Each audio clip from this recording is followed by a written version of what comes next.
సంగారెడ్డి జిల్లా పటాన్చెరు పట్టణంలోని అంబేద్కర్ కూడలిలో తెలంగాణ రక్షణ సమితి పార్టీ జెండాను ఆవిష్కరించారు పార్టీ చీఫ్ కల్వకుంట్ల కవిత. పటాన్చెరు అంటేనే పొల్యూషన్ అని, పొల్యూషన్ నివారణకు ఎటువంటి చర్యలు ఇక్కడ లేవన్నారు. పొల్యూషన్ అనే మాట పేరుతో ఇక్కడి పరిశ్రమలను ఎత్తివేస్తున్నారని, ఇక్కడ యువతకు ఉపాధి అవకాశాలు ఎలా కల్పిస్తారని ప్రశ్నించారు. పటాన్చెరు నియోజకవర్గం అంటేనే ఒక మినీ ఇండియా. ఇక్కడ ఉన్న నక్కవాగు ఎండిపోయి దాంట్లో కాలుష్య జలాలు పారుతూ మంజీర నదిలో కలుస్తున్నాయని వెల్లడించారు. తెలంగాణ రక్షణ సేన ముఖ్య ఉద్దేశం తెలంగాణ భూములను కాపాడడం, తెలంగాణ పర్యావరణాన్ని కాపాడుకోవడమేనని సూచించారు. ఇక్కడ ఉన్న స్థానిక ఎమ్మెల్యే ఏ పార్టీలో ఉన్నాడో ఆయనకి తెలియదని సెటైర్లు వేశారు. ఇక్కడ అభివృద్ధి శూన్యం, నెలవారీ ఆర్థిక వనరులు చేకూర్చుకోవడంలో ఆయన ముందుంటారని మండిపడ్డారు.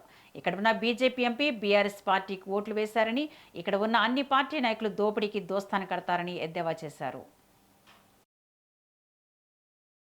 తెలంగాణ రక్షణ సేన జెండాను ఆవిష్కరించుకోవడం చాలా సంతోషంగా ఉంది. హైదరాబాద్ నగరానికి కూతవేటు దూరంలో ఉన్న పటాన్చెరులో మరి హైదరాబాద్ మీద ఆధారపడేటటువంటి ప్రజలు కానీ, పటాన్చెరులో జీవన స్థితిగతులు కానీ తెలంగాణ వచ్చిన తర్వాత ఇప్పటి వరకు ఏం మారింది అంటే అందరం కూడా మళ్ళీ ఆలోచించుకునే పరిస్థితి ఉన్నది. పటాన్చెరు అంటేనే పొల్యూషన్ అనే కాడికి వచ్చింది. ఇప్పుడు కాదు, గత 30 ఏళ్ల నుంచి కూడా పటాన్చెరు అంటే పొల్యూషన్ అని చెప్తారు. కానీ దానికి సంబంధించి ఎటువంటి కార్యక్రమాలు తీసుకోలేకపోయినా ఇక్కడ నుంచి ఇప్పుడు పరిశ్రమలు తరలిస్తున్నామని చెప్తున్నాం.